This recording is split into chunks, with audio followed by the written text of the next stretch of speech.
અંકલેશ્વર જીઆઈડીસીના રહેણાંક વિસ્તારોમાં રસ્તે રખડતા ઢોરના ત્રાસ બાદ નોટિફાઈડ એરિયા ઓથોરિટી હરકતમાં આવ્યું છે અને રસ્તે રખડતા ઢોરને પકડવાની ઝુંબેશ શરૂ કરવામાં આવી છે.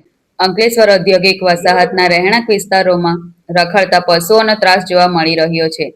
તાજેતરમાં આખલાઓ બાખડતા વાહનોને અડફેટમાં લેવાના અકસ્માતના બનાવો સામે આવ્યા હતા.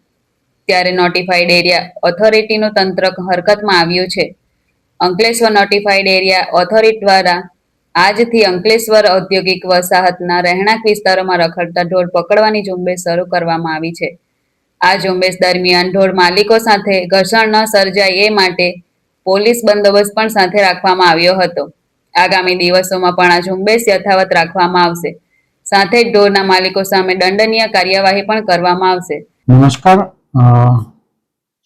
હું Chintan Patel, chief officer notified area authority.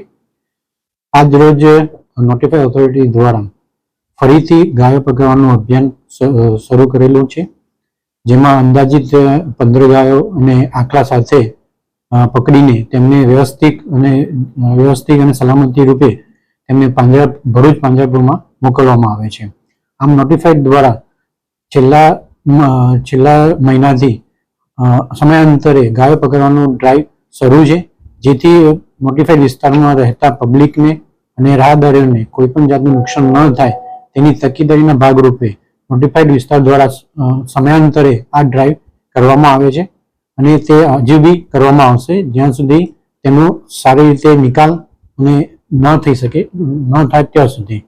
અંકલેશ્વરથી Dharmesh Rana, AB48 news, Gujarat.